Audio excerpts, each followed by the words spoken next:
Welcome, all friends and foes, heels and baby faces, to the Shoot Brothers podcast, episode 2.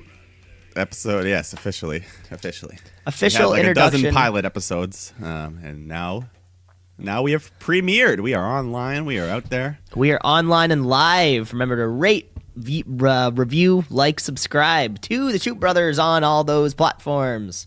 Yes, any and all feedback is welcome, and any suggestions, new reviews, shows to review, segments, anything, throw it at us. Give it to us. I'm sitting here. My name's Cameron Osborne. I'm joined live via satellite. Yeah, via Wi-Fi. I'm Mike Shepard, fellow wrestling fan. But see, I think the best part about the show is that's behind the paywall information. Like, I think the show's quality shows that, like, sure. We're direct live via satellite. We're right beside each other as far as they're concerned. We're on the road. We're on the road right now. I was really worried that Fastlane was like this. I thought it was this weekend. Yeah, no, not quite. One more week in between, but either way, still pretty quick to roll on. And I was really worried. I saw Fastlane, and I feel like a lot of these pay-per-views, it really sort of, I know how long time has been, because between pay-per-views, right? And then you get 2 weeks between a pay-per-view, and I just feel like my whole life just rushes by in that 2 weeks. You're like, what have I done in the last 2 weeks? Like, what have I done since Elimination Chamber? Not a lot. And WWE, they've kind of, like the March pay-per-view, some years they do it, some years they don't. Sometimes they just have a gap from February to WrestleMania. But now we're in the WWE Network age. They want something at least once every month. Sometimes 2, sometimes 3. Sometimes 3. Oh, we're gonna go back. We're gonna go back to Saudi Arabia, and we have to have another Evolution 2 Electric. Yeah, that one I'm cool with. Yeah, but the Saudis and their dirty money. We'll get to that later. Will we? I hope we don't. Well, in May, we're going to have to review it. So no, that's a good... Oh, yeah. Twice a year. Twice a year we'll deal with it. The rest of the time, let's just forget. Talk about some good wrestling. Let's talk about some good wrestling. Man, Mike, what a week in the world of WWE. Kicking off with Monday Night Raw. Yeah, well, I guess right before that, WWE, they officially shed some weight. So we already knew about Ty Dillinger and Hideo Itami, but TJP was officially released as well. I'm scared to put over something else at the end of the day, because I put over TJ Perkins' tattoos last week, and like the day after. You cursed the poor guy. Yeah. Hey, maybe you should put over Nia Jax today and see what happens. Fingers crossed. Fingers crossed. So yeah, a few more releases. Ty Dillinger. Yeah. Ty Dillinger, he wanted it. Hideo Itami, he wanted it. TJP apparently was a surprise, but not for the tattoos. Some people were speculating it was because of the tattoos, and he didn't clear that with management, and the video games and the toy manufacturers need to know that things. But apparently it was just disciplinary. I guess he had a bit of an attitude about him. I don't know, but yeah, he's gone. Bit of a hot streak, maybe. And I mean, Christ, I guess he was on 205 Live, right? Here and there. I mean, he started off, he was the first Cruiserweight champ, and they started off with a push, but he just never caught fire the way they wanted him to. And yeah, there's a lot of other Cruiserweights on there that just took a spot, got better than him. So yeah, too bad. Who was the third? Hideo Itami, right? Hideo Itami, yeah, he wanted to go. Right. And then WWE signed someone. They brought back Bruce Prichard. Officially, and they're like a big creative role, so that's kind of interesting. He was getting. They said they were just like strapping him, and like he's major writing role backstage. Yeah. So how does this affect something to wrestle with this podcast? There, I mean, now Bruce Prichard signed with WWE. Conrad, he's pretty heavily in with AEW. You know, what's going to go on with this podcast now? and Eric Bischoff is just standing on the other side. Just bitching about stuff. He's like, when WCW was in my hands, we were there 83 weeks. 83 weeks, baby. I love that show. And the final news of the weekend. Sorry, Dana. No, keep going. He gave his official farewell speech at NXT over the weekend. So, I mean, he might still have a couple matches here and there, but yeah, he's pretty much done with NXT, where the call-ups after WrestleMania will be permanent. So he gave his little speech. There you go. that was the news of the week. That's great. I think we saw some more NXT call-ups this week. I think we did. Yeah, we will get right to that. But let's kick off a very special Monday Night Raw. One of the better Monday Night Raws in a long time. Yeah, so they live from Atlanta, Georgia was Ric Flair's 70th birthday. Woo! Hotlanta, baby. Yeah. Hotlanta. I was listening to I listened to a show, like an NBA show, and the panelists on that were here at the show. So they spent like 20 minutes. Yeah. They spent like 20 minutes talking about their voices the next day were just wrecked. The entire crowd just wooing all night. Apparently, it was a huge atmosphere, and for good reason, because to kick off the show, the big dog. The big dog. Yeah, he's back. Now, is this something they announced? Because I didn't.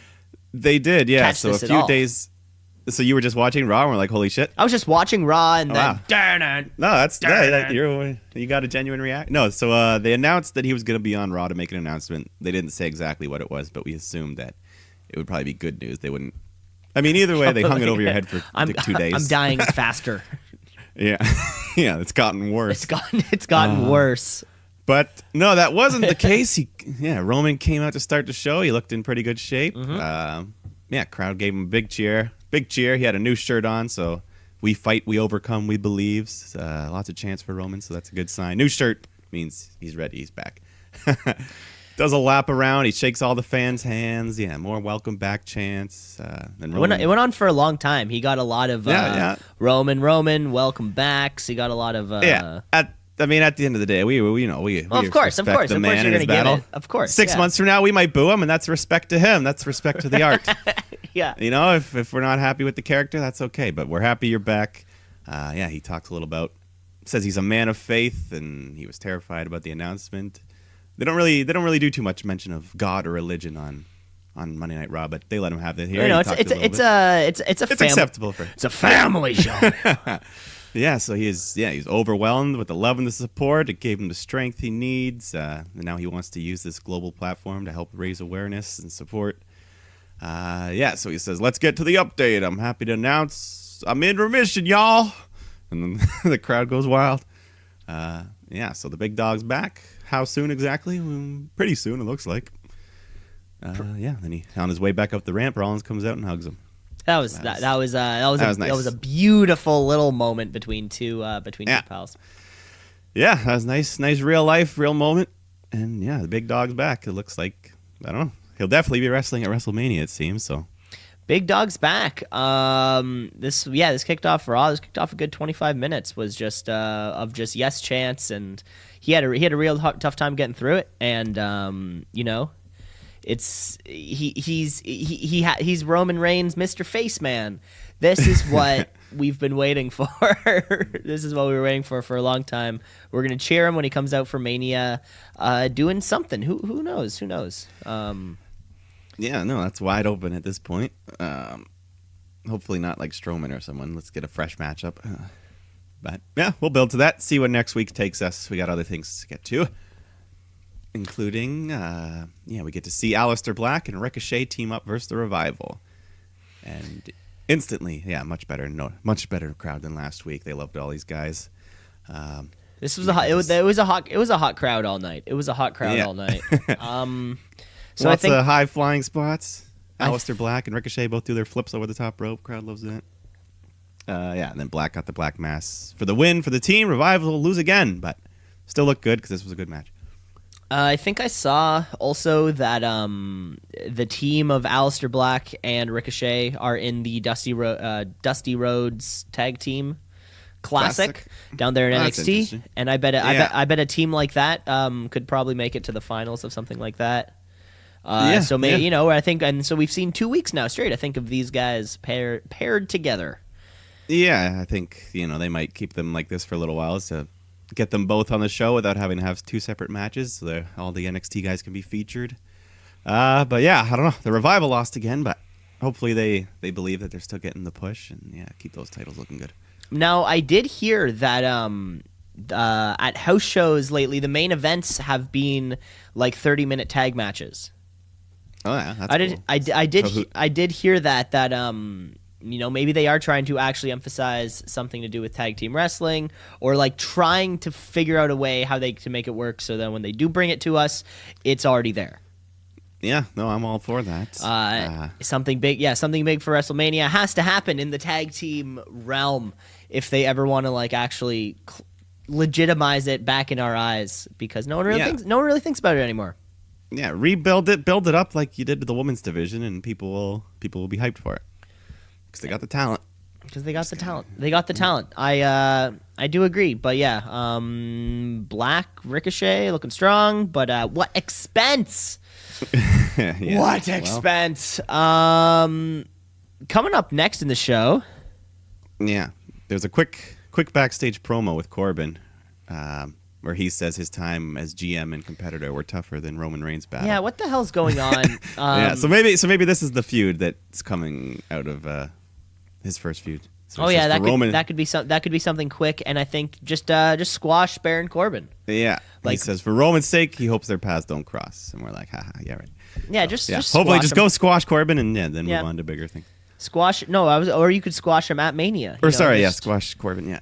We're only a month away or so from that. Just get him out of the picture, and then I hope, or maybe Corbin will be one of those guys who moves down to NXT or something. Remember, the shakeup will kind of go both ways. So maybe but I don't know if they want him. maybe he can draw worse ratings down there than he did up on the main roster. I don't know. Yeah, we'll see. Big exciting things. Where will Corbin go? And where will Roman Reigns go? Next up, though, we did have the old ladies and gentlemen Elias type segment. Yeah, they cut him off again. This is becoming a weekly thing now. Snoop Dogg promos for Ric Flair's birthday cuts him off. That was pretty cool, though. Yeah, that was cool. What was even cooler was when he's ready to play, then Lacey Evans comes out to interrupt. So woohoo! And then she turns around and leaves. So this is they're teasing. This is my girl. You're still on this right now. I'm 3 weeks I'm dying to see more Lacey. Oh my god! But I'm still happy. Like even this 5 seconds is better than nothing for me. So. I think you're the one that they're doing this for. I think you have to be the one. Yeah. So she leaves. Then Ambrose comes out once again before Elias can play. Dean says he's feeling good tonight. He wants to issue a challenge for a rematch with Drew, but he wants a no DQ. So Elias starts playing, and Dean's like, hey, what are you doing there, bub? Trying to play me off the stage? Elias swings the guitar. Dean ducks and hits him with Dirty Deeds and then walks off. Well, yeah, he was asking him to play Dirty Deeds among other AC/DC songs earlier. But yeah, there's your weekly Elias powwow. And then we had the girls, Riot Squad. our weekly Elias thing. Doesn't wrestle too often, maybe once a month, but it's just I guess Elias has just become a vehicle to set something else up. Yeah, I guess. And now every week it's like 3 things at once. He just gets cut off and cut off and cut off. You know who I think's really pushing Elias? I think there's only one answer. Is someone who we see. Who we do see later on in the next segment. So we here on the Shoot Brothers podcast are we're hot on the topic of Fit Finlay watch. That's of course. So I think he's the one picking just Elias to go out there, right? Because Elias doesn't do anything. So Fit Finlay must be back there, just kind of saying, "Go for it," right? Or is Elias like we thought in the Rumble, first in line? And he's always just like, play my music, play my music, play my music, play my music. Yeah. But then they're fucking with him. Someone melts backstage like, yo, go to that Snoop Dogg thing. And then someone else is like, yeah, play this. And then you have to say, okay. Then Lacey Evans like, it's my turn. And then he's like, oh shit, I guess I have to. Like that's Fit Finlay's role.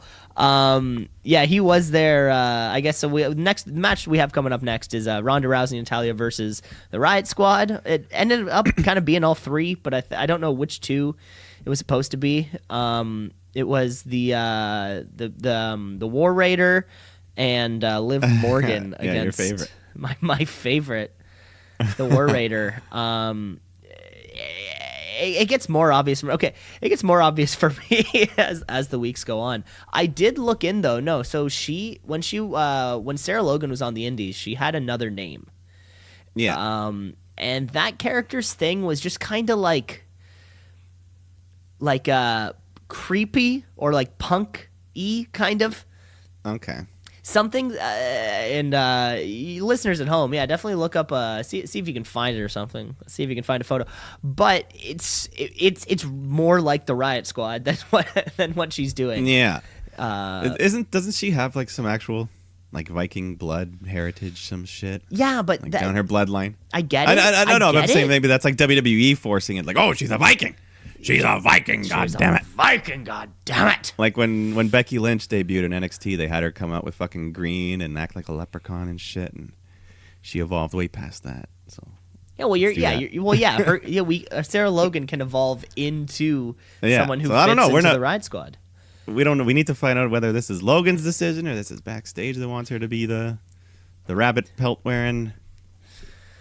We need Uncle Dave's keen-eyed ear to the ground to really help us out here. If you can do some digging, let us know. Listeners at home, if you have any idea on who's putting Sarah Logan rabbit pelts, please. This is killing me week in and week out. But the match eventually Ronda locks in the armbar on Sarah Logan, but Becky shows up in the crowd. Natty confronts her, and she just clocks Natty, which causes the DQ. So Ronda comes after Becky, but security gets in between them. Ronda just starts beating up security guards in the ring, and then the police come out. The Atlanta Police Department. And Fit Finley. Don't forget him. This is his domain. Remember, when our truth was smacked around, who was there? Fit Finley. When Lana was smacked around, who was there? I tell you, sir, Fit Finley. All right. Well, he's a big wig backstage. Thank you. So Becky, she's put in cuffs. She's arrested. The crowd's chanting for her, and she's taken out. After this, Ronda is pissed off, and she grabs the microphone. She's calling out the boss, Vince McMahon himself, but she gets Stephanie instead. So Ronda, second best option, I guess. I don't know, maybe like the fourth best McMahon, but the fourth best McMahon. Who's our third? I'm counting Triple H as McMahon. Oh, okay, I got you. I was about to say, yeah. Do you think Triple H would legally change his name to McMahon? Like if the option was there. I could almost see it. Maybe, yeah. Like Hunter or Paul Levesque McMahon. Like he took Stephanie's last name. Yeah. But so Ronda, she tells Steph, she's like, reinstate Becky for WrestleMania. Steph says that's the least of Becky's problem. She's in the back of a police car. Ronda just tells her to go get Daddy to drop the charges and bring back the match. Steph says, nope, your opponent, Charlotte. Becky Lynch. Steph says, Becky Lynch did this to Becky Lynch, which sounded like a classic take on the Bret Hart, screwed Bret Hart line from Vince. Ooh. So, Ronda says, it's what I want. It's what everyone wants, including the ginger douche and cuffs. That was Ron. Every week she gives one of these little zingers to Becky that I think she writes her own. Does she write her own? I've heard she has some creative freedom and like because she always sometimes when she was feuding with Nikki Bella, she mentioned like sleeping with Cena and shit like that, and I don't know. Oh, okay. I've heard she has some sort of liberty. There was some heat because she always comes off. You can tell sometimes she gets really excited in a promo. Yeah, it's like she starts off. Sometimes she like stumbles a little bit, like she's trying to get the words out, but then by the end of it, she comes around and she looks. Yeah. I guess she is still very much learning, and I guess so, but yeah. So the ginger douche and cuffs. She says, "Make it a triple threat. Think of what it means to your daughters." Steph just says, "Nope, hard no." I don't give a fuck about my daughters. Yeah, that's not good enough. She demands you reinstate Becky. Steph reminds her, "You work for me. You got a bad attitude. Nobody's bigger than WWE." Ronda says, "You don't control me. I'm not like everyone else that you can just give enough and they have to come back. I bled enough that I am set for life. I'm not your worker. I'm Ronda Rousey. I'm the Raw Women's Champion." And then the crowd starts cheering for her. This is when she came alive. She got great fire there, and she says she'll carry the title and defend it against the best of the best, but now it's just for the chosen, so this title means nothing. It's just a belt, a gaudy accessory, so she can't endorse this violation, so she just says Vince is supposed to be a man, and make the tough decisions. Well, it's time for her to make the right decision. So she lays down the championship on the mat and leaves the ring. So good babyface moment for Ronda here. The crowd was into it. Crowd. Yeah, no, this was Jesus Christ. There's a lot to take down here. Yeah, we're thinking about the end goal, right? And we're along with the ride, knowing that we want the end goal. Yeah. So what does this do though? This really, really doubling down on Rowdy's faceness, mixed there with we want Becky to win. So is this kind of like an all loose on Charlotte type moment, like? Yeah, it definitely helps put some extra heat on her as the big heel. Like, obviously, everyone's still going to be rooting for Becky, but this helps get the extra dynamic. Like, Ronda still has fans. There'll still be some cheers for her, and yeah, she looked good here. She's put that ultimatum up there, basically saying, like, if you don't make this match happen, I don't even want to be in it. I don't want the title. Yeah, like we said before, we don't care how it's going to happen, just make it happen. The only thing that gets me here is that I don't know what Ronda Rousey's, like, why does she want the match? She hasn't really, like, even like a couple weeks ago when she was like telling Becky to like apologize or whatever. Becky, we know, wants the match to be the best, but now Rousey just kind of wants the match to want the match. She doesn't really. I don't get the same air that she wants to beat the shit out of Becky Lynch and prove she's the best. She's more of this. She's more of this thing of like this has to be the main event. We know we want this, and it's more like, bitch, what are you saying? Like, get out of my face right now. Yeah, no, I think for her it's the spirit of the competition. She wants to be. I think it is what she said. She wants to be in the main event, and Becky is. They never did get to have that match. So Becky's been antagonizing her, beating her up with crutches and shit. So she's got reason to be pissed. You just go back to those pressers of Ronda Rousey and Holly Holm. Back like 4 years ago, where you saw the Rousey who was like, no, I am the best female fighter in the world, and then Holly Holm's like, no, you're not. Like, I'm better than you are. They didn't want, like, I guess the spirit of like a UFC fight is you want to win to prove you're the best. We need to get that more out of Ronda. I think that needs to be her motivation. Like, we need to see Becky Charlotte run through people, and then Ronda being like, hey, now you're on my level. Let's go for it. We will see how that. So I guess there's nothing. We do have a Fastlane pay-per-view coming up in a couple weeks, but that belt is not held right now, or does Ronda hold that belt? Technically, I don't. I mean, she hasn't been stripped of it officially, so they'll just. Well, Steph and Triple H will hold on to it. Didn't she kind of like, I'm stripping myself? Or it's more of official. a symbol. It's more of a symbolic. It was symbolic. Yeah, she didn't officially say I'm relinquishing this title. But I mean, they can strip her. They can do whatever they want, but they're not going to do that. They're gonna have it back on her. They're gonna put Becky in the match, and it'll all be fine. It'll all be fine. I swear, it'll all be fine. Just take a deep breath. Next up, we had your boys. Who? Jinder and the Sings. Can we just now? A couple weeks ago, I suggested Angle wins with the ankle lock. Let's move on. Great. Coming up next was a Moment of Bliss, co-hosted with Finn Balor, the Intercontinental Champion.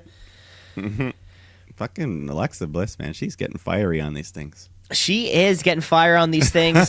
We get this fun little back and forth, and she says, I can't see those abs behind your belt." And then she goes, "If you show me those abs, I'll show you my." And then fucking Leo Rush interrupts. Man of the hour interrupts. What was she gonna say? What was she gonna say? My tits, my pussy, my asshole. I was gonna show you my asshole. I think it more lends to like, what are you willing? The imagination. Either way, though, like, it's basically what are you willing to show? Yeah, like, because so let's say Finn Balor. Let's say this plays out. Like, Leo Rush never comes out, right? Let's say how this would play out. Finn Balor takes off his belt in front of the 10,000 people or whatever it was. Yeah, I'm here. And everyone goes woo. And then Alexa Bliss would have to show you whatever she had to offer. Something. So what would she be willing to show like 10,000 people? Yeah. Like, I don't know. do you know, how do you perch up on that chair to show your butthole? How do you get in there? It was weird. Yeah, she was just openly like sexually bargaining with Finn on the show, but we did get Lio Rush interrupt. So Finn versus Lio. Vince loves sex. That's what it has to be, right? He's just this old pervy man. Like a few weeks ago when they had that sex. Remember they randomly had somebody walk in on Bliss as she was like topless. Oh yeah. And it had nothing to do with anything. They just did it. Nothing to do with anything. It was like, here's your Starbucks. They're just like, what? Yeah, exactly. Cover your tits. So we did get Finn versus Lio for the Intercontinental title. Balor wins with the coup de grace, but Rush actually put up a decent fight here. Not bad. He is a wrestler, ladies and gentlemen. You know what? I think we forget. I think so. Lio Rush came through the Indies and then NXT for a small amount of time, 205 Live for a small amount of time, and now main roster for the amount of time that we've seen him. I think he's a lot better than than we've seen. Yeah, because normally he's just playing like Foley, just running around, getting chased, getting beat up, flipping. But yeah, here he actually got to show you some of what he can do. He's great at selling, and it's funny. You put a guy like Lio Rush in the ring with Finn Balor, and suddenly it's not the small guy Lio Rush. Suddenly it's two people who are the same. They look the same size when you're seeing it. I mean, of course, you put Finn Balor in a match against Brock Lesnar, or Lio Rush in a match against, or you have Drew McIntyre doing something to him. Like, yeah, you're gonna see that this is big guy and small guy. These are the type of matches that we need to see. I think with a lot of these NXT call-ups are gonna be the same kind of way, right? You could put Finn Balor or Lio Rush beside Ricochet, and they'll look like normal sized people. They're not just these gargantuan fucking meat monsters. Excuse me. You know what I'm saying? Yeah. No, I'm just worried. I've always got call-ups on the brain, Mike. I'm always worried. I'm worried what's going to happen to Adam Cole, because Adam Cole's a small dude. I think they got big plans for Adam Cole. But Vince loves his. Yeah, Vince loves to fuck with shit. There's a lot of meat in the locker room. All this beef. Yeah, he loves a beefy motherfucker. So I'm just worried. Speaking of beef, what did you have? What were you going to say next? Backstage, we have the Ascension, and they're talking to Tucker, making fun of Otis. Tucker's like, I wouldn't do that. He's very sensitive. He's got a bad temper. So then Otis just shows up. He's like, Tucker! Tucker tells him what the Ascension says, so he knocks him down. And yeah, that was our weekly heavy machinery segment. Great. It's great to know that the NXT call-ups in that second round are getting more showtime than the people who were called up that first time round. Yeah. Isn't that weird? Next up match, though, we did have Braun Strowman versus Bobby Lashley. Something happened. Something happened. It was a real match. And then Lio Rush came out. They all fought. And, yeah, that's it. Whatever. Next up, though, we did have that no DQ match between Dean Ambrose and Drew McIntyre. Yeah. Did you see one of my favorite things? Okay, now this has been hotly talked about. I think we're thinking the same thing then. This match. What do you got, Mike? Well, the one funny clip for me was when Dean took off his belt and he had another belt on the underneath. Double belt. That was amazing. The double belt. This was great. Get some belt action. They both got whipped around with it a bit, I think. Then Dean smashes Drew's head into the steps, but Elias comes up after him and smashes the guitar on Ambrose. And then Drew hits the Claymore and gets the win. But that's not enough, because then after Corbin comes out with Lashley, and then the two of them and Elias and Drew. So now Elias is in on this gang. They all beat on Ambrose. But Seth Rollins comes out with the chair. Roman comes out with his fist. He just starts throwing Superman punches. He's nailing people with those punches. He's hitting spears. They're hitting curb stomps. They're ooh-ahs. Yeah, so he's getting physical. So he's feeling good. Seth and Roman leave, and Dean's left alone in the ring. But they look back at him, kind of like, hey, buddy. So now, you know what? And it was sort of like how Roman sent off, right? No, never mind. Fuck, Dean was there too. I think we're always going to be thinking Shield reunion in our mind. I think no matter what. And so as long as those three guys are like in general proximity of each other, we're always going to want it because it didn't really work the past couple times, right? But it's always going to be there. And maybe Dean Roman will be a tag match at Mania. If both those guys are looking for something to do. Yeah, I think either way we end Mania with. Or we're at some point in Mania, we have a Shield fist bump. Yeah, we're gonna have that. They're gonna be they're gonna be fisting left, right, and center, bro. Dean's gonna be gonna fist Seth, and Roman's gonna fist both of them.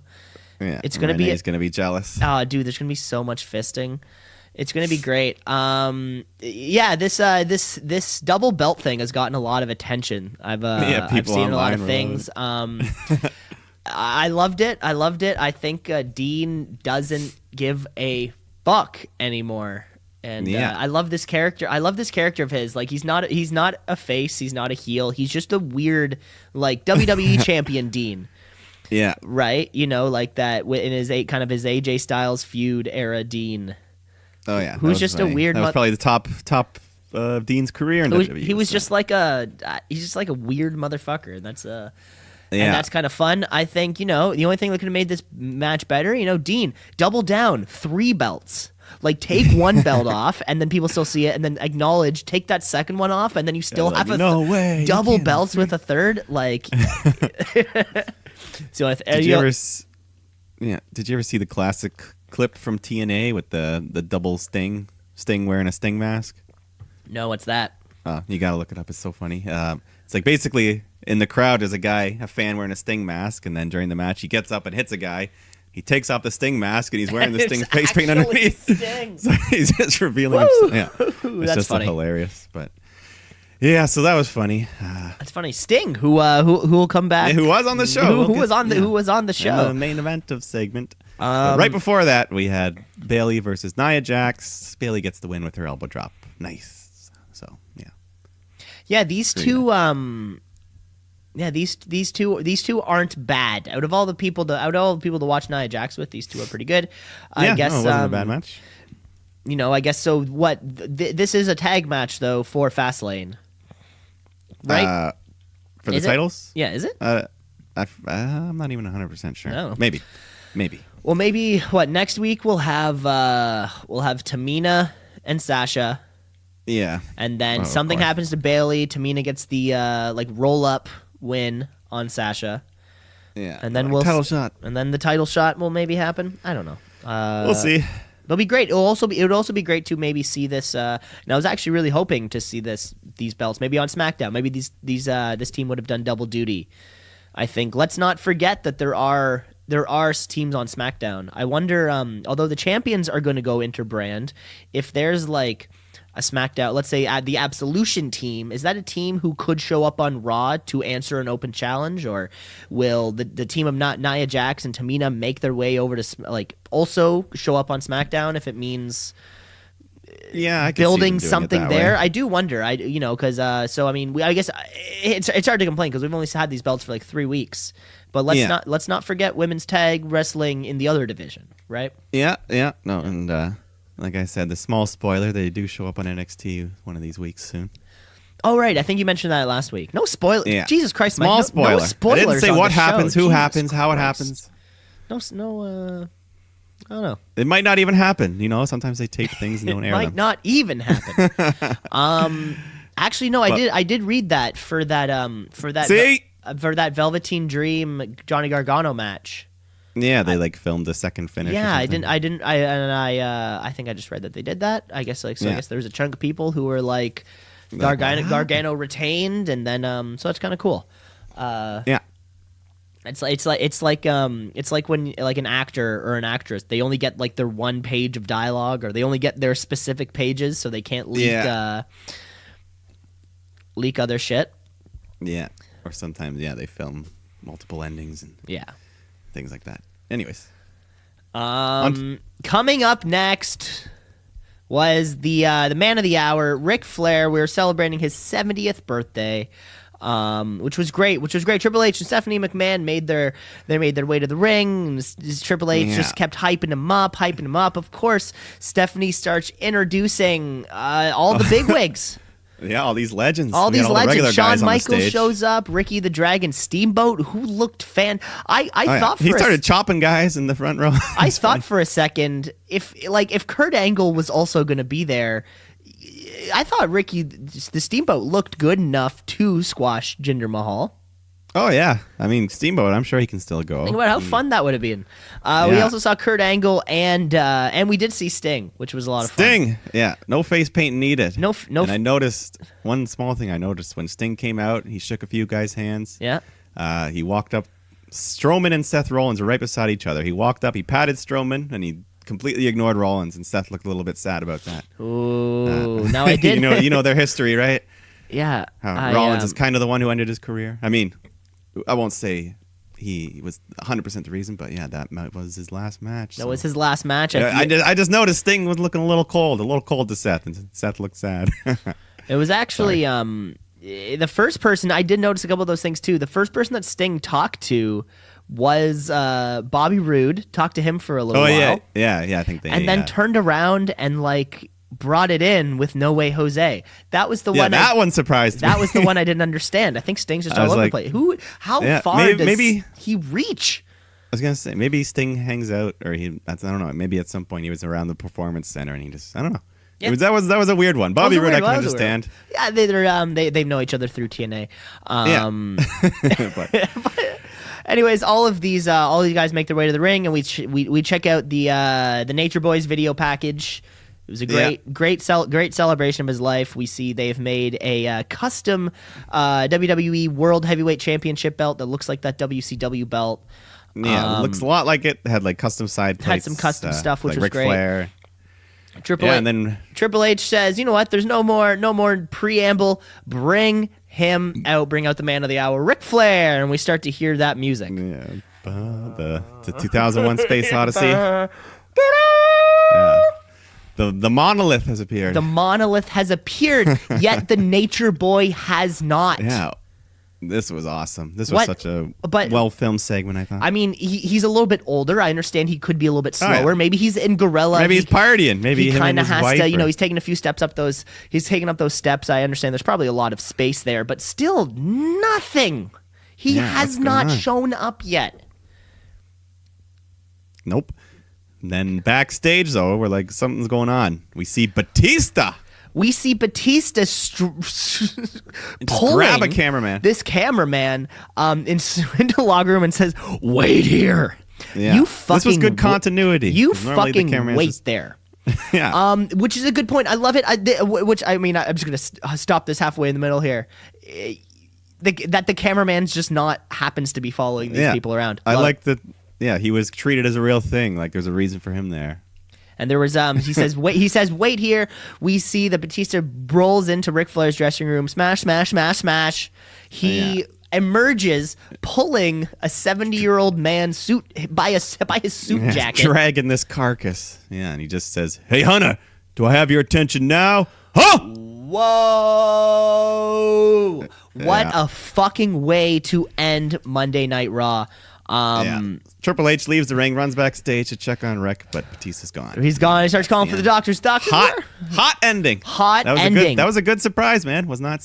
Wow. When they announced this Ric Flair thing, I think a lot of us expected Becky to come out and fuck with shit. I thought it would be a Becky fuck with Charlotte thing more. Yeah. But was not expecting to see Batista. And that was a nice surprise. Evolution, the SmackDown 1000 was back a few months-ish ago. Yeah, around summer, and maybe? I think we started to see this built, this Ric Flair, Triple H, Batista stuff happen, and of course they kind of got into it a bit when they were there, and it was Ric Flair who got in the middle of them and was like, don't worry guys, and just to see, Ric Flair. And everything, the blue and the white, and the cake was blue and white, and yeah, they went to all that trouble. Batista shows up with the blue sunglasses and the fucking blue nose ring. I'm like, oh my god, man, these things, these subtle little, and for the time being, I think all we can call them are Prichardisms. Like Prichard is when we're told someone's moving to a high creative position, and then something highly creative happens, we can only assume that this guy's, Bruce Prichard's influence could be fucking immediate. That might have been, I heard he was working that Raw that night, so this might have been, could have his fingerprints right all over it. This might have been, and not to discredit the in-ring work that happened on this night, but if you took all the actual wrestling out of it, this might have been one of my favorite Monday Night Raws ever. Yeah, everything that just kind of happened on camera was great, and the Ronda Steph stuff. We all got everything. Storylines progressed, which was good, and it looks like Triple H is gonna be able to fight at WrestleMania. That torn pec. He got back at the crown jewel. I mean, if they're setting up this angle, he must be fine by then. So he must be fine, and that's a fucking box office draw. The only thing I'm worried about is that this is a 25-minute match. That's the only thing. It will be. I can almost guarantee. That's what Triple H does not work less than 20 minutes at WrestleMania. Triple H does not work less than 25-minute matches. I mean, Hopefully they can do something to spice it up. I mean, go out of the ring, throw through tables and shit. I don't know, but tables or some shit. I don't know. Either way, this is gonna be a lot of fun. This is a great addition to WrestleMania. That's 100%. Yeah. So we'll be seeing some more Batista the next few months. I don't know. I feel like he'll probably be a Raw guy. I don't think he'll go on SmackDown too much. Yeah, he'll follow wherever Triple H is. So again, I think so. Maybe NXT. Who knows? Yeah. That'd be a good angle. That's what Owens did a few years ago. He invaded to get Triple H's attention. Who did that? Seth Rollins. Oh, that's pretty cool. 2, 3 years. He didn't do. He just kind of showed up and it was like, this is your takeover. This is your show. I'm taking over. Motherfucker. He didn't beat anyone up though, but Batista could do that. That'd be cool. Anyway. That was Monday Night Raw. Mike, I'm going to say that we just take a couple minute break. How's that sound?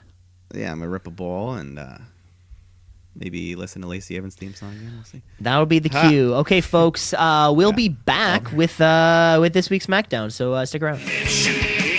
Let's shoot. Let's shoot. Brother, yeah, let's shoot. Let's shoot. Let's shoot.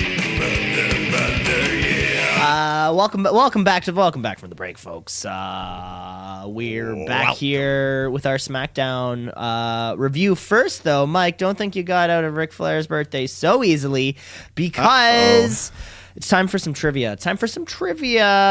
Woo! Okay, fun. Insert trivia theme.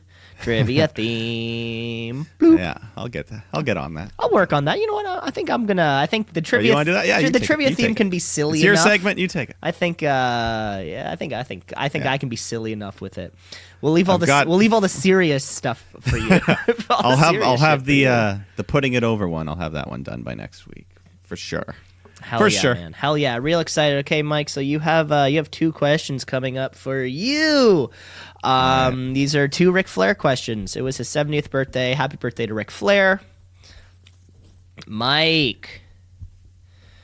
Ric Flair has a lot of titles, eh? He has a lot of titles. Yes. He has a lot of titles. However, the question I have for you is, how many titles did Ric Flair win under a company that Vince McMahon owned when he won them?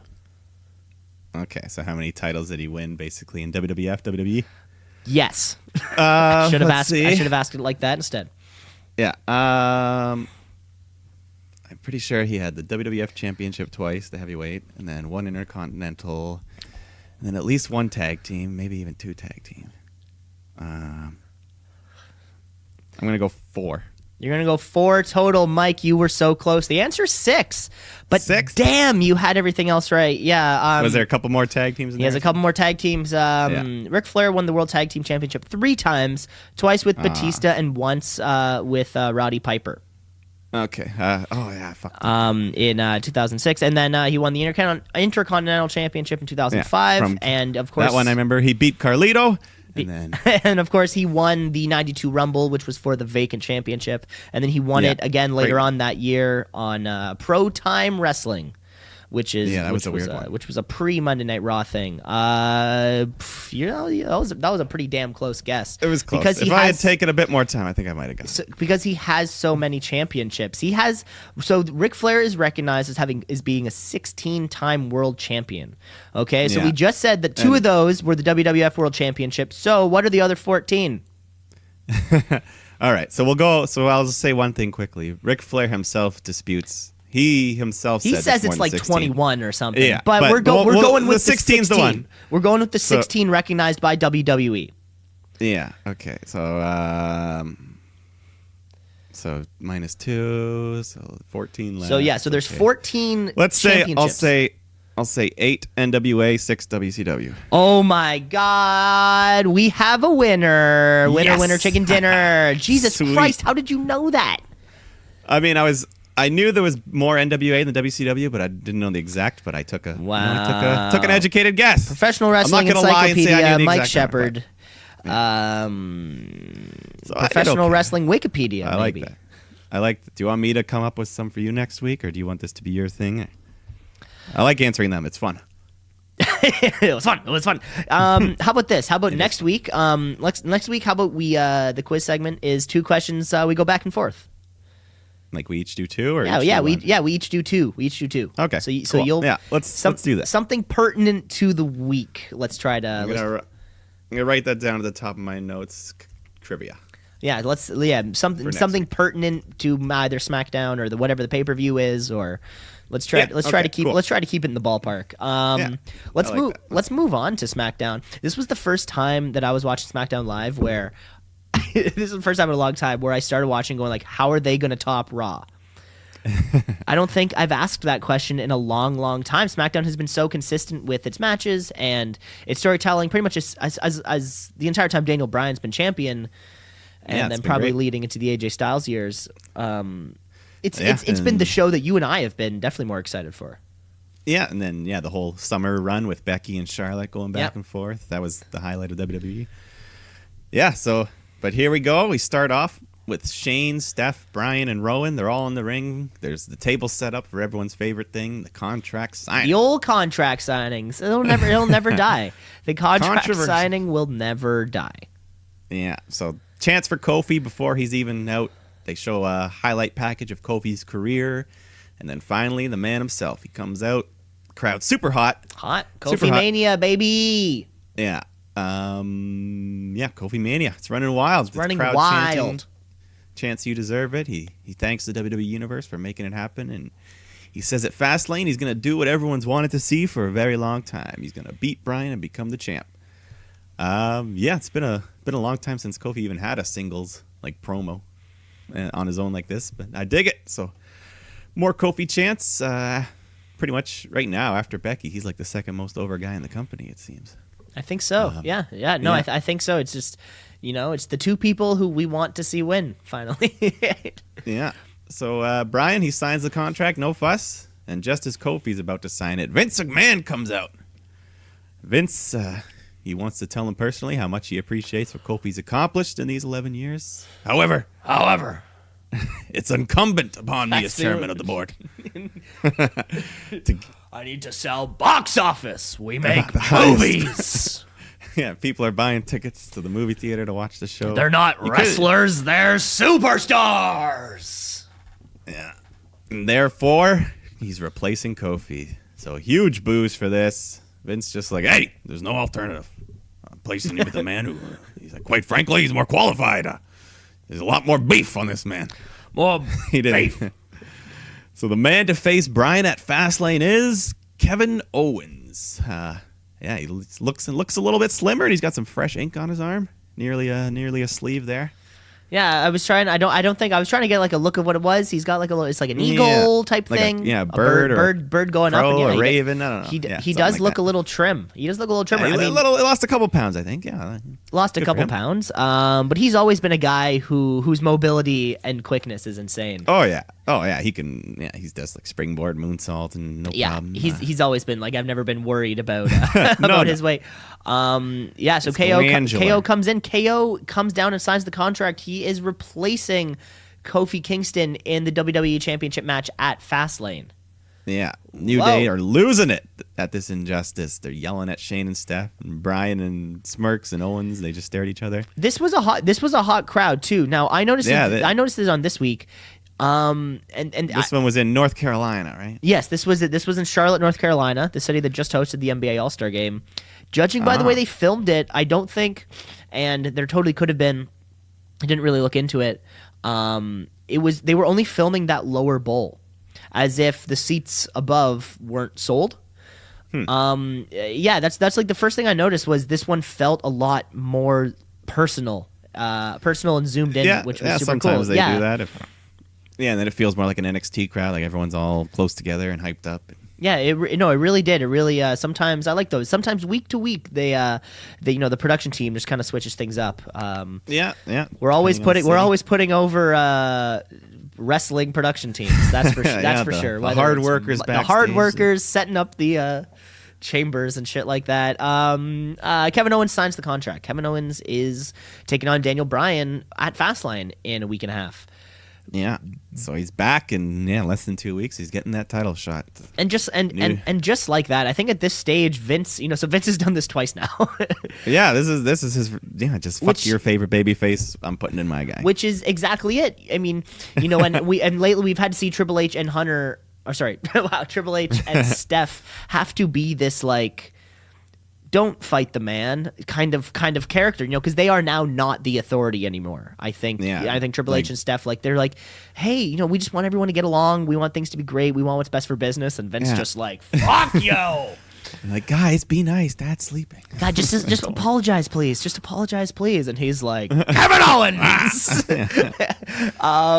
And I think Vince is he's so untouchable that this is always going to be a good thing to do. You can always have Vince McMahon come in and fuck everyone's good day.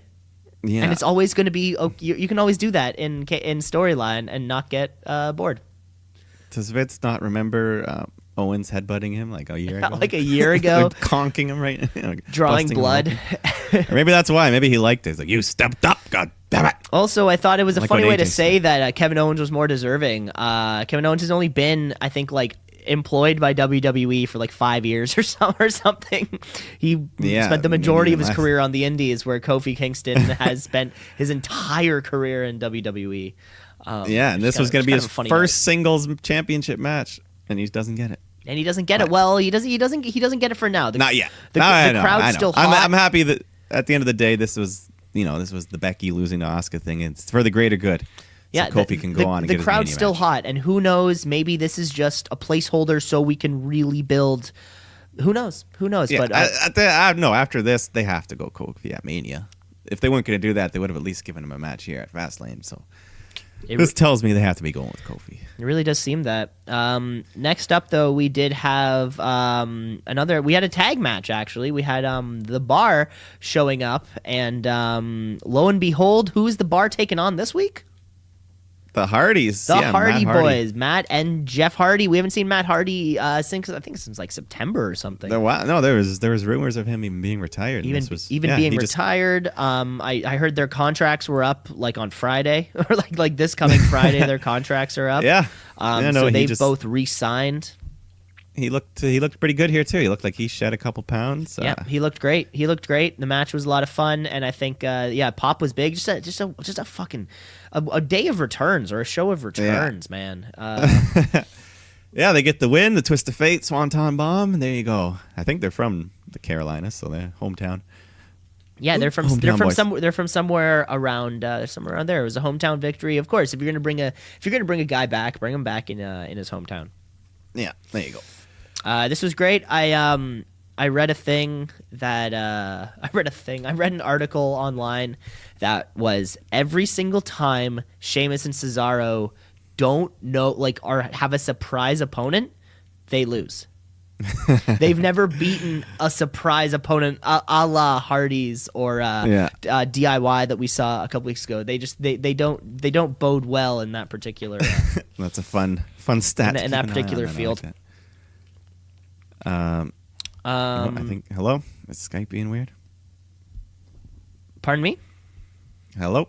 Yeah, hello, okay, Mike. I think we just had a tech issue there for a second. It's good now. We'll carve that out. Don't worry. Yeah. We're professionals. One little over here. segment we missed out on. Owens just talking backstage to Shane and Steph, and he asked them he wants to team with Kofi Kingston to take on Bryan and Rowan tonight, so they'll consider that. Oh yeah, they'll consider that. Maybe we'll get that match later on in the night. On Kevin Owens' big return. The next match of the night that we do get though is R-Truth and Carmella coming out. We haven't seen him in a month. Since that like double turnaround night that he won it. Where R-Truth comes out and he's honoring his hero, his younger than him hero, John Cena. He grew up watching. It was great, and Corey Graves sold that one too. Yeah. I loved how much he just loves John Cena, and he issues an open challenge for his United States Championship. Woo! Yeah. Lo and behold, who comes out but Andrade Cien Almas, who answers the call, and then Rey Mysterio runs up to Fit Finley and says, "Nope, my turn," and then let me go, Fit. Sprints down. Yeah. So he attacks Andrade and gets in the ring himself. It's like, "Ha! I beat you there. That's the rules, right?" So now there's 3 men in the ring. R-Truth asks himself, and this is something that I think you should ask yourself, because I do when I'm at a time of struggle or I really at a time of impasse. I really don't know what the next step for me is going to do. I ask myself, what would John Cena do? Yeah, WWJCD. WWJCD. Get those bracelets. That's on the shirt. WWEshop.com. The first Shoot Brothers shirt will say WWJCD. Right. And what would John Cena do? Of course, John Cena would call this a triple threat. Triple threat between... Yeah, Mella's like, Cena would face both of them. And Truth says, damn, he's bright. He's like, damn, he's bright. So Truth was thinking more like, no, thank you. But he's going to make John proud, so let's do it. And we get triple threat. R-Truth versus Andrade versus Rey Mysterio for the U.S. title. And this match was a ton of fun. This was great. All 3 of these dudes were doing just having fun. Like R-Truth dropped out a 5-knuckle shuffle at one point. I think awesome. He was gonna go for the AA, but I think at one point Andrade was on his shoulders, and then Rey Mysterio Hurricane Rana's him off. Yeah, off the top, he springboards and hit him off the shoulder. And that was awesome. It was great. We saw a couple 619s. The match does end though when Rey Mysterio sets them both up for a double 619. Only hits Andrade. R-Truth kind of gets out of the way and has a quick roll up on Rey Mysterio, retaining his championship. Yeah, nice little match. A good upset win for him. I'd like to see. If they do this every week, where he kind of just gets booked into something out of his league, but then he sneaks out a win, and it'd be fun. It was and it hardly even felt like he snuck out a win. It was like Andrade and Rey Mysterio did the heavy lifting, and then Truth is just kind of also there and also in the picture. Yeah. A great match, great televised match. Yeah, good title match. Good of course, this belt is going to have to be somewhere come WrestleMania season, and Andrade, Cien Almas, and Rey Mysterio, they have this. They've always had this connection, and we want to see them do more. Yeah, no, if you can get the U.S. title involved between them two, then that'd be fun. Yeah, that could be where that goes. So hopefully we'll see more of R-Truth though coming up. Next up on the show, we had a Charlotte Flair promo. Yeah, she's being a suck up. She's complimenting Vince for making Fastlane's main event better by putting Owens versus Bryan. Mm-hmm. That has nothing to do with you, bitch. Boo. So almost as important as when she anointed the Queen to save the main event of WrestleMania. So here comes the Becky chants. She talks about Becky being arrested and Ronda laying down the title. She just says they both fear her, and fear makes you do irrational things. Becky fears being exposed as a fraud, and Ronda fears getting the beating of a lifetime. And she fears nothing. She's a true champion. So next week on Raw, she's going to show up so Vince can crown her the champion officially. Your queen, Charlotte Flair. So she's expecting, that the belt is relinquished and she can just go show up and have it handed to her. Now, this seems like a weird move to me. Which they have done. They have done that. They just kind of give it to you. I think Triple H was given a belt one time. A heavyweight title. Yeah. You don't want a long time ago.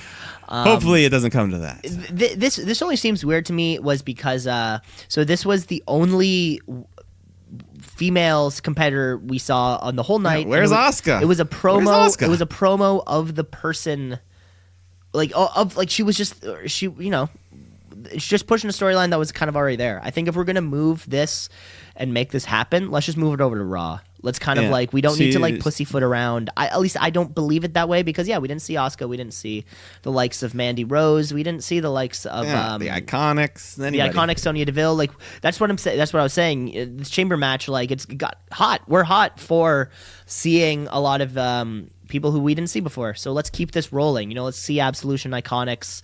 Keep them going at each other, so they can give us these classic matches. Yeah, why does the New Day, Usos, and the Bar all kind of work so well together? Because they've been going at this for fucking years. Exactly. And it's worked out. It's worked out in their favor, right? They've only become better. They've only become more aware, better with working with each other. Let's just see more of that. Let's just see more. Let's see more people getting filtered in there, right?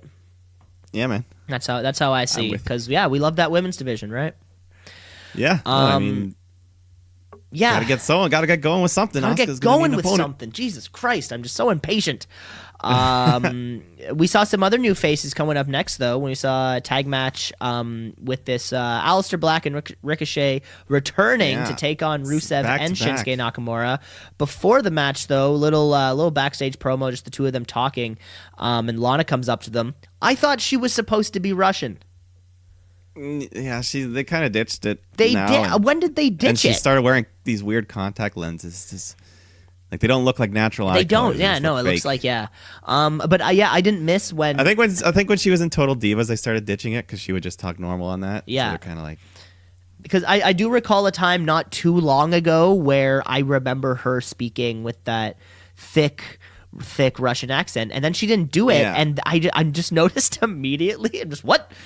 Yeah. What the hell's going on? Like, slip in and out. Is there a mistake? Yeah, I think she starts and then she'll go back to her Valley White girl and then she'll go back to. And I think she rolled the R on the Rusev. She still did that. Yeah. Like, Rusev Crush or something like that. And I'm like, what's happening right now? The match happens though, and Black and Ricochet get their second straight win. They're really selling that black mass as just an absolute lights out fucking move. Nakamura went for the Kinshasa, but he just hit him with the black mass, and that's the pinfall win. Yeah, they continue to look strong, man. Those NXT call-ups. No Ciampa Gargano this week. There was supposed to be they advertised Gargano versus Cesaro, but it never happened. No, Gargano walked in with Shawn Michaels during the show when they're doing that little backstage thing, like he was his date. I think, and he's like, he was trained by Shawn. And Michaels. Shawn Michaels is like talking to one of the robots as if like Johnny like he was like this guy and this guy. It was just So there's your tag win. There's a tag win. Then, let's keep these two guys going. And what's happened? I guess so. Is Shinsuke and Rusev are officially out of a picture? Is that what that means? I don't know. I don't know. I think they'll stay buddies for now, but they got nothing else going on really. Yeah, hopefully see what comes next for those guys. Coming up was our final moment of the night. Was our main event. Another tag match. Was 3 tag matches tonight? Jesus Christ. Yes. Between with right before. Okay, sorry. Right before. Yeah. Lacey Evans comes out again. Oh my god. Yeah, so she walks down the ramp, does a little turn, and she leaves. Okay, Mike. Here's what you're gonna start doing, and we're gonna. I want weekly updates on this. Okay, so I want you to sit with a stopwatch, and I want you to press start as soon as her music starts. Okay, and then stop as soon as she is out of the picture. So as soon as she's either made her way back and like into through like backstage, or if the camera really pans off her. We're gonna just kind of just calculate. Is she getting more screen time every week? Because maybe she is, and we don't even know it. Like last week, she got like 20 seconds and 25 seconds, and now she gets 35 and 40 seconds. They could be slowly building her, and not just having her walk down a catwalk. I'll try to remember to do that. But Let's do that. When that music hits, I can't. I might be so smitten. I might just be so yourself. smitten I'll forget. Yeah. But so we did have a match. We did have a match after, but I felt like that was the main event right there. But Kofi. You turned it. Yeah, you just turned it off after that. Our main event was Daniel Bryan and Rowan versus Kofi Kingston and Kevin Owens. The first time we've seen Rowan. Team KoKo. I'm now calling them Team KoKo. I like that. This was also the first time that we saw Rowan in the ring since his return. Actually do something. He has this that they called it the clutch. It was the choke slam, but from the skull. Oh yeah. That's I know he did that. Yeah, he did it a couple weeks ago. He did it a couple weeks ago, but I think Corey Graves finally called it. They have a name for it. Clutch or something like that. Yeah, I'll take it. It was the cranium clutch. Yeah, the crane buster. After it was a good match back and forth, a lot of hot tags. Kevin Owens really got in there. Which was great. He almost got the win with the power bomb, but it took the Stone Cold Stunner. Yeah, no, I was surprised, because we've seen him hit it before, but he didn't if he never got the pin with it. But could this be his new finisher? I'd be cool with that. Who knows? It's such a cool move. I'd also love to see a lot of, and when you're talking about a stunner, you're always asking who's the best at selling it.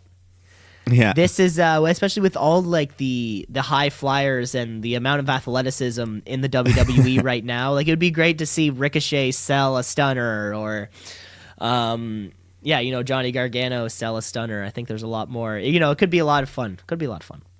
Yeah. But yeah, Kingston and Owens or Team KoKo do get the win. Yeah, and no funny business after, no attack from Owens on Kofi. No funny business. The refs... he was put in a heel position, but he didn't really do anything outright heelish, No, Vince is the one that made him a heel by replacing Kofi with him. And that's the thing, right? It's sort of Charlotte's really owning up to this, good thing Vince put me in there. And I think Kevin Owens is more just hey man, I just work for the fucking company. If I'm the best option, then I can't really, it's not my fault. Yeah. And that was the week. That was the week in SmackDown Live. You know what? And I asked myself, before we start even talking about it, how was SmackDown going to keep up with Raw? And I think it really did. This was a great week all around. Yeah. No, big storyline moments. Yeah, the return of Kofi and among other things. Owens. And we got the title match set for Fastlane, and it looks like Kofi-Mania will happen. Hopefully. So I haven't looked at the card yet. I guess next week will be our first pay-per-view preview, which is real exciting. Next week we preview the Fastlane preview. Vroom vroom, baby. Yeah. Before the theme song should just be Otis. Before we hit that though, Mike, this was a long week of wrestling. And every single week we like to look at something outside wrestling a little bit, to put it over. Mike, what do you have to put over this week? Well, I'll just have to put over the Roman Reigns and his leukemia battle and the real life shit. Yeah, that's all there is to say. We already talked about it. We already talked about it. I saw his interview. He was on Good Morning America the next day, just talking about what it was like for him to go through and how much support he felt from the entire community, right? Yeah, we'll how he's booked from here on out. We'll play a thing, but. I just want our listeners to know that anything we actually say about Roman Reigns is now 100% character booked driven. Now that he's back, we're happy. We're happy for him. But let's now give us a couple good matches then. Yeah. Or whatever the case is. But yeah, it was great seeing him back, and now he kind of has this thing I think he kind of comes back with a new character. He's faced, and he's very much he's got a chip on his shoulder. He's got something to prove, and I think that's always great motivation for us to really buy into somebody. So it's great that can happen. Yeah. This week I'm gonna put over Sheamus and his YouTube channel, Celtic Warrior Workouts. I don't think I've seen this. Yeah, you know what? It's a lot of fun. So what he does, probably once a week, he does another WWE Superstars workout, and he has a little kind of film crew that's there with him. They wear mics and everything, and he does one of their workouts. You know, so if it's like, one day it was like Rey Mysterio's like, I'm doing arms today. And then he's doing those type of workouts, which is, it's crazy because Sheamus is a lot bigger than like we think he is. This guy's like 6'6", like 250, 260, right? So there's a lot of things.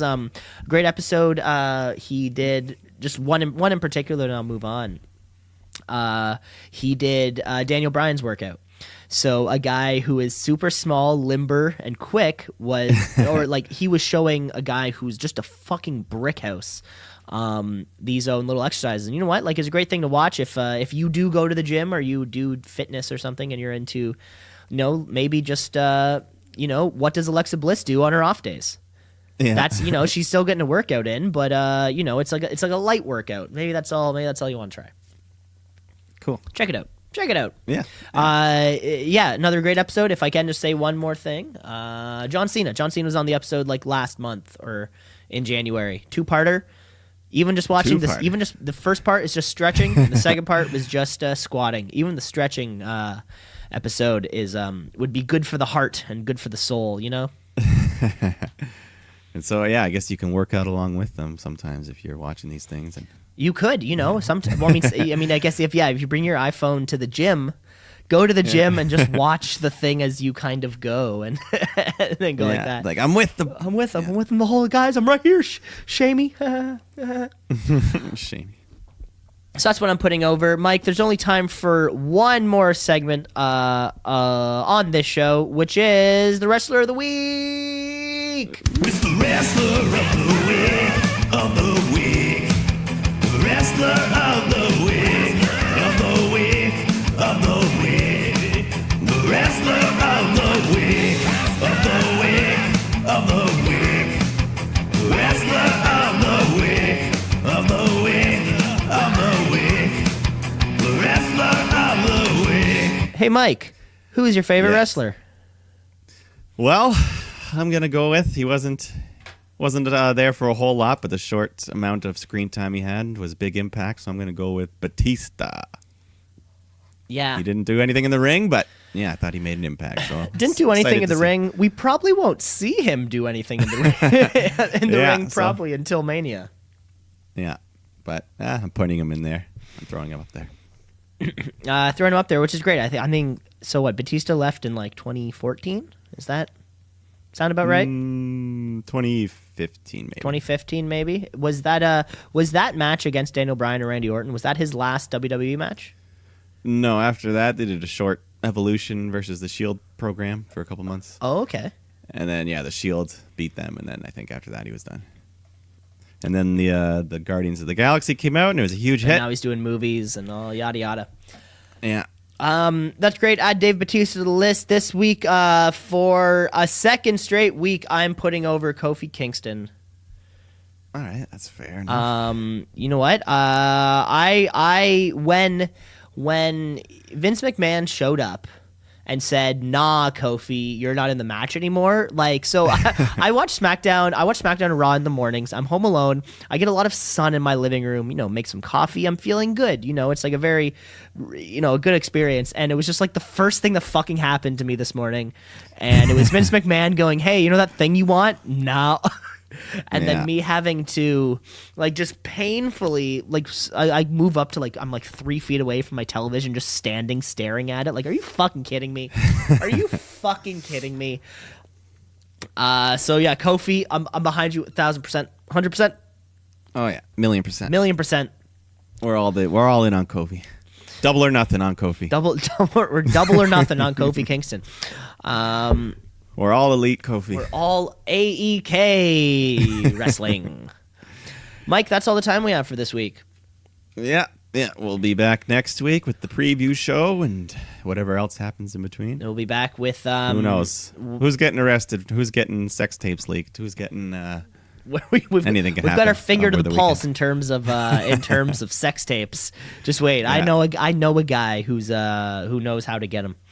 Thanks for listening, folks. Remember to rate, review, subscribe on Apple Podcasts. We're on Spotify, Google Play, and YouTube, or wherever you listen to podcasts. I'm your host, Cameron Osborne. I always sit here with Mike Shepard. Yes, that is I. Thank you. That is you. Boys and girls at home, you take care.